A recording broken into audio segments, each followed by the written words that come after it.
Hey guys, it's Allie. I hope you're all doing well during this ridiculous year. 2020 has been wow. Anyway, the reason I decided to do a video today, and it's been a long time since I've done a YouTube video, so I am very nervous, so bear with me. But yeah, the reason I decided to do a video today is because today is my 1-year anniversary for being off Klonopin. And I kind of want to delve into the story of why I started taking it, when I started taking it, and why I decided to get off of it. I don't know if I've talked about it on my channel before, but yeah, basically I know I've talked about my mental illness and my struggles with that. I was diagnosed with depression at 16, diagnosed as bipolar in like 17, 18, and then I just had anxiety for as long as I can remember. It runs in the family, and yeah, it's been a huge part of my life. So I know I started taking medication at 16. I think my first medication was Paxil. I was on Prozac. I could list so many medications that I've been on. And yeah, so this video is definitely going to be about Benzo and Benzo withdrawal. And the worst year of my life. So basically, I started taking Klonopin. I don't have an exact date or year, but I know it's been about 10 years. I was given Klonopin. Well, I think I was given Xanax first. Xanax, Valium, I think it was Valium. Ativan. Not Valium, Ativan. I was given Xanax, Ativan, and then Klonopin. And yeah, it's been about 10 years. I was put on it by my psychiatrist. And when I first started taking it, it was like rarely. Just when the anxiety was really bad, every so often. And then in 2012, I had my first unprovoked panic attack. Like a panic attack that just came out of nowhere. I was in the car with my mom, and all of a sudden I thought I was dying, and I screamed, "Call 911," and she called 911 because I had not done that before. She thought something was wrong with me too, and then that kind of turned into a really horrible time because it scared the crap out of me, and I started having them daily. And it was just, I don't know, I always think of it as like a mental breakdown. It was a really hard year. And after that, my anxiety just got worse and worse, and I'm pretty sure I was prescribed more benzos, more Klonopin. I started taking them daily. I can't be exact on how much I took. It was all prescribed. I followed the doctor's suggestions, or not suggestions, but I followed what the doctor said. And yeah, Klonopin was a part of my daily life, and I thought it was helping me. I was on it for a long time, and my anxiety got worse. It's so hard to like go over a huge span of anxiety and like get it all down and explain it all. But basically, yeah, Klonopin was a huge part of my life. I thought it was something that was helping me. I always like would talk about it as like, yeah, this helps, maybe you should try it. I could have Googled it, but I never Googled the medications I'm on. I was very naive about it. I didn't know that it was an addictive medication. I mean, I think I had an idea, but I didn't think I was addicted. But yeah, it's so hard to just like condense this all into a little story, because I'm already at like almost 5 minutes here. But yeah, I had taken Klonopin for so long that I started building up a tolerance. So like when I first started taking it, I probably took 0.5 milligrams, and then went up to like 1 milligram once a day, 1 milligram twice a day. And by the end of like the last couple of years, I was on 1 milligram 3 times a day. But I had reached a point where 1 milligram did nothing for me. I had built up such a tolerance to it that I was taking 2 milligrams at a time. And most days I was taking maybe just 2 milligrams in the morning or afternoon before I would go somewhere. Or sometimes I would take 2 milligrams in the morning and 2 at night. And I had told my psychiatrist this. I was open about this, and he showed no signs of worry. He told me to just, it's helping you, take it when you need it. And my anxiety had gotten so bad that there were times I was taking 6 milligrams a day. I was taking 2 in the morning, 2 in the afternoon, 2 at night. I always took it 6 hours apart. I never took it because I liked the way it made me feel or like I got a high from it. I was literally taking it for anxiety because I was so anxious all the time. And I had no idea that there was anything wrong with taking 6 milligrams of Klonopin a day. I mean, no idea. I had told my psychiatrist. My psychiatrist, I remember, told me many times, take more if you need it. And this wasn't just one psychiatrist. I was prescribed this medication I had several psychiatrists who prescribed this medication to me, never told me the risks, never told me how addictive it was, never explained any of this stuff. So it's really frustrating looking back on that, definitely. But yeah, so I was up to I would say 4 to 6 milligrams a day last year. And then I got a new psychiatrist. Because I was just getting angry at the one I had. I didn't think he was helping me. He just kept, I don't know. I was kind of starting to worry about the Klonopin last year. Like, wow, I'm needing to take more of this because I have such a huge tolerance level. So I got a new psychiatrist, and the first time I saw her, when I told her how much Klonopin I was on, she was like, are you kidding me? And that's when I first knew that there was a problem. So yeah, that started the craziest year of my life. She told me that I needed to come off of Klonopin, which terrified me because at this point I thought it was helping me. I thought it was the only thing helping my anxiety. It was the only thing that could stop a panic attack. Every time I had a panic attack, I took Klonopin. I could not calm down without it. So when she told me that, I was terrified. And thought, like, well, what am I going to take besides it? Like, what? I had no idea what I was going to do. But yeah, so she told me I had to get off of it. And she started to wean me off slowly-ish. I mean, I'll get into that a little more in a little bit. But, yeah, so I started slowly going down, taking maybe 1 milligram at a time. She would prescribe me as much as, you know, I wouldn't have any extras. Before, they were prescribing me 3 months of Klonopin at a time, and that was for 3 milligrams a day. So I had tons of Klonopin. So she restricted that, which was scary for me. And this is really when I learned that my body was very addicted to Klonopin. I was not doing well coming off Klonopin. My anxiety skyrocketed. My depression skyrocketed. I wasn't really leaving my house. When I was, I just was not having any good days.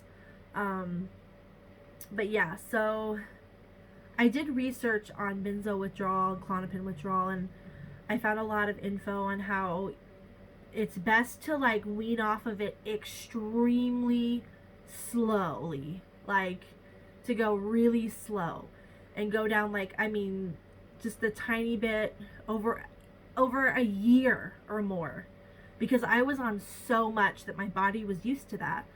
And when I brought this up to my psychiatrist, she said, no, you're addicted, you need to get off of this as soon as possible, which was really difficult because I was doing so bad. I was suicidal. I was really struggling. I don't remember because a lot of last year is a blur. I don't remember how many months I was weaning off of it. until I was told. I went to an addiction specialist.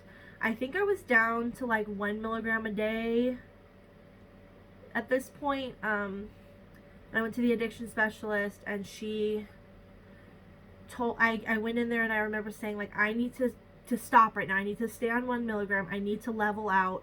I need to get comfortable before I go down more, because this is horrible. I'm not doing good.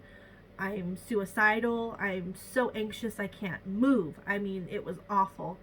And she gave me the ultimatum of her just cutting off the Klonopin, and I cold turkey at home, or I go to rehab. And rehab for me was terrifying, because I never thought I would have to go to rehab. I don't have a drinking problem. I've never had any issues with drinking. I've been drunk one time in my life, and that was just a couple years ago with Adam in Vegas. I never even smoked weed as a teenager. The first time I smoked weed was like 3 years ago. I've never done any hard drugs at all. I've never had any issues. So rehab was like, what? Because I didn't feel like I felt like my body was addicted to Klonopin, but I didn't feel like my mind was, like that I was taking it for a high. I was taking it for anxiety. So to actually go to rehab was a really difficult decision. But I knew I couldn't cold turkey at home, because cold turkeying off of benzos, I mean, you can die. Seizures, all kinds of things can happen. And I knew that I could not do that on my own at home. So I went to rehab. They cold turkeyed me. I was in detox for a week, and then they moved me into treatment. And when I was there, I just did not feel like I belonged there.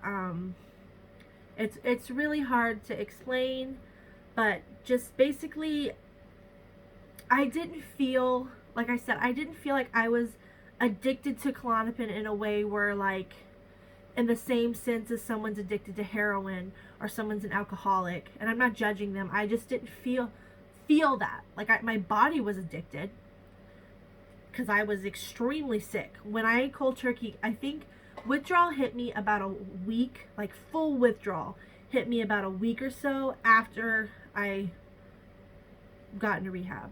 So they moved me to treatment, and I was going through full-blown withdrawal. Like, just, it's such a blur because it was so bad.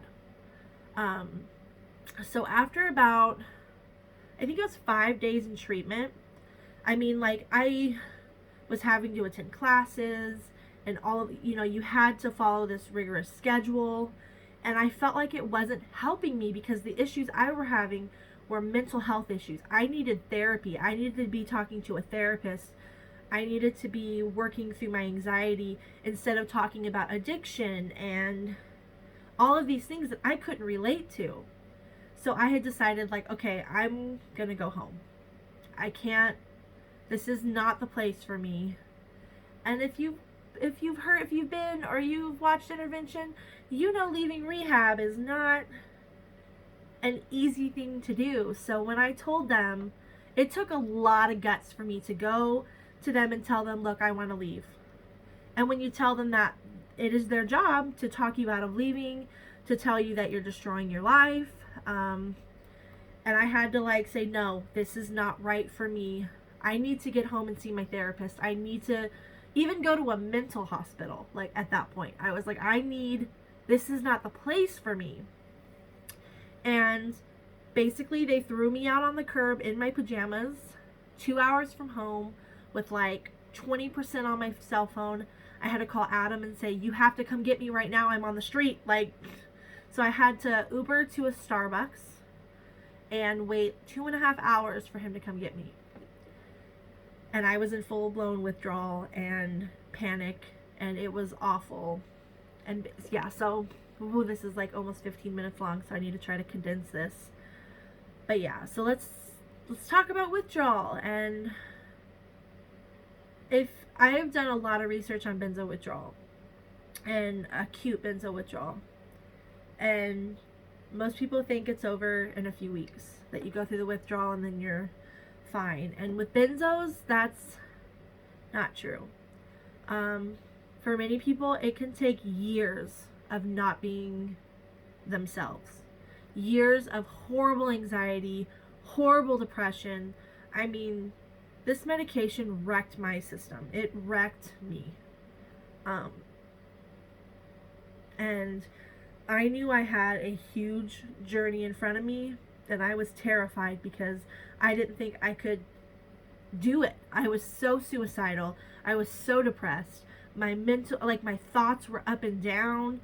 And I was so sensitive, especially through the acute withdrawal stage, that, like, I couldn't listen to music because the bass, like, I couldn't handle it. We had to unplug our sound system. We had to listen to everything really quietly because it was all too much.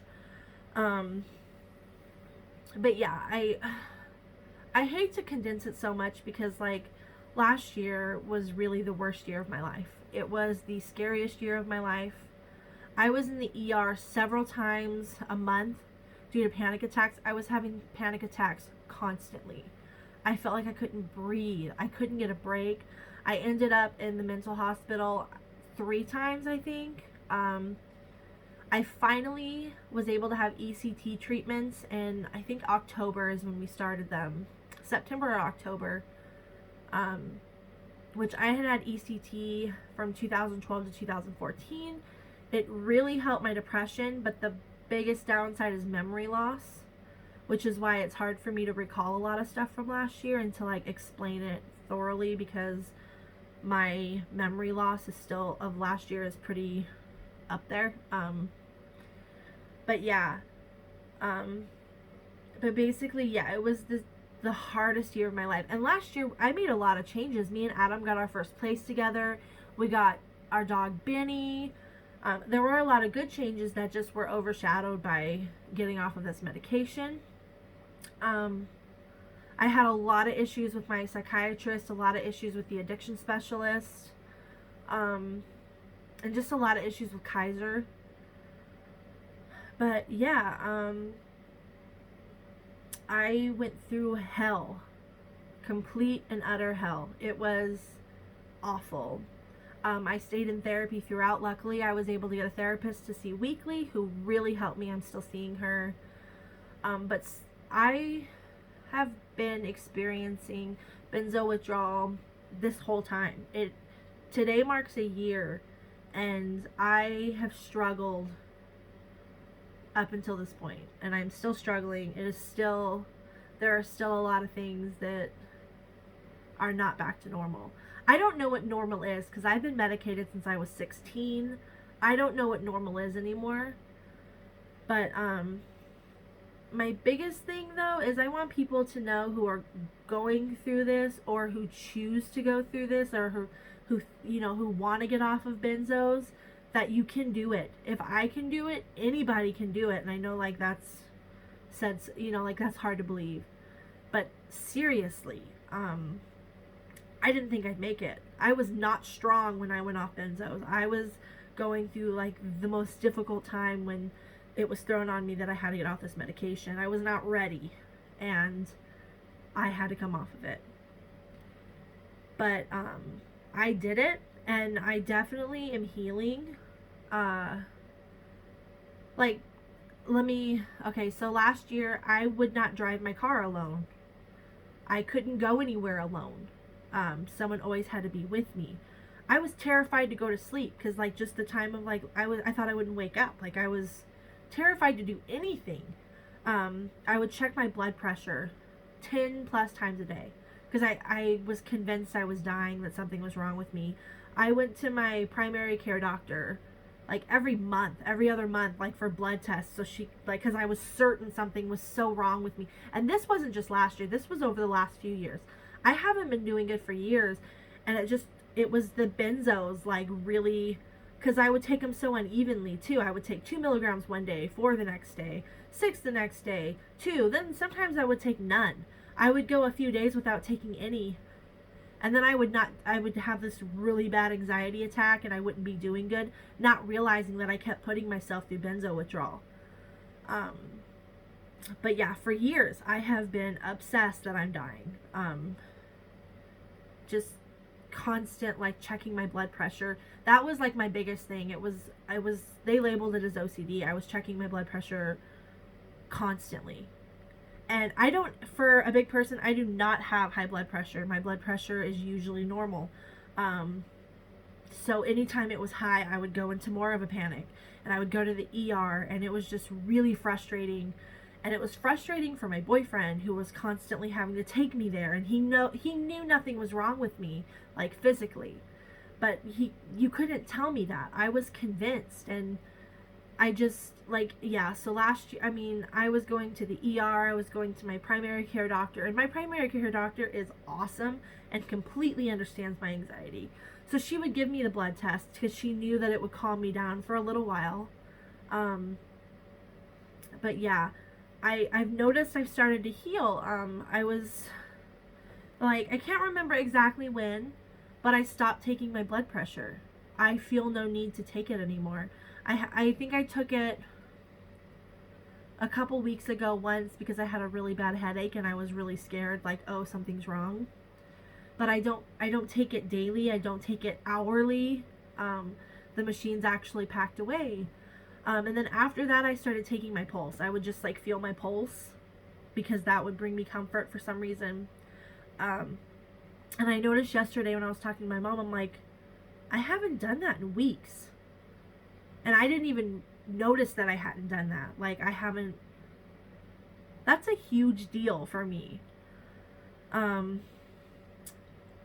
I drive all over the place by myself now, and I enjoy it. I enjoy getting out of the house. I enjoy going shopping by myself when I can. We're in quarantine, so that's added something else to the anxiety. But yeah, just the little things, like, I've noticed. But the blood pressure thing and the pulse checking thing are huge for me. But I definitely have a lot of anxiety still. I have panic attacks all the time, but I have to, like, tell myself immediately, like, you're fine. It's a panic attack.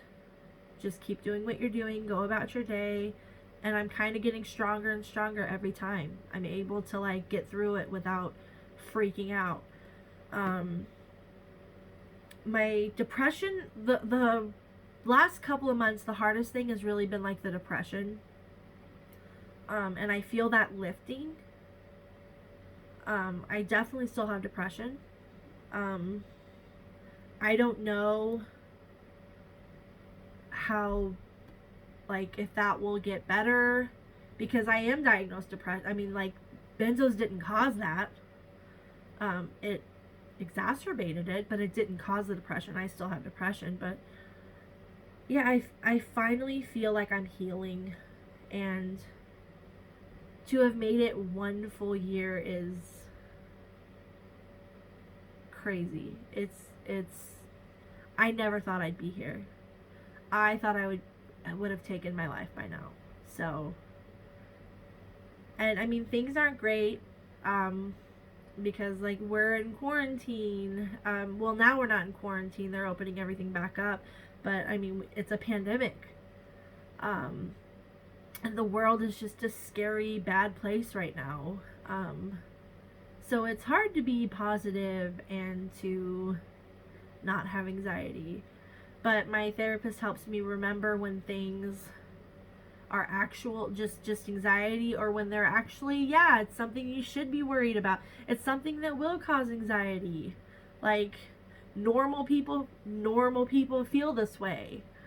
So, yeah, but I mean, if you're somebody coming off of Klonopin or Ativan or Xanax, a Benzo, it sucks. And a lot of people aren't going to understand. They're not going to believe that it's that difficult to come off of. But, like, just know you can get through it. I got through it. I'm still going through it, but it's getting better, and it's so worth it. It is so amazing to not have to take medication when I'm having a panic attack. It sucked at first, believe me, I missed it. I missed being able to take something that would calm me down. I had to calm myself down, and I didn't know how to do that. But with therapy, I'm learning how to do that. But yeah, I don't know what else to really say. I'm proud of myself. Adam's proud of me. My mom's proud of me. It's awesome to see the healing taking place. It's so awesome to see, like, to drive around and go do things myself, and I'm getting better and better, and I'm hoping to, like, start driving down below by myself, hanging out with friends. That's definitely something I'm still really anxious about. I want to get a job. I have been so anxious about that for years, but it's definitely something we talk about in therapy and something that we'll be doing soon. So yeah, thank you for watching this, and if you have any questions, feel free to ask. And also, did I mention my quarantine hair with my like 3-inch long blonde roots and my awful like gingery, yeah, so just ignore that. But yeah, sorry I can't like make this is so long. If you've watched all of this, you're amazing, and thank you for being there for me, and just, yeah, you can do it.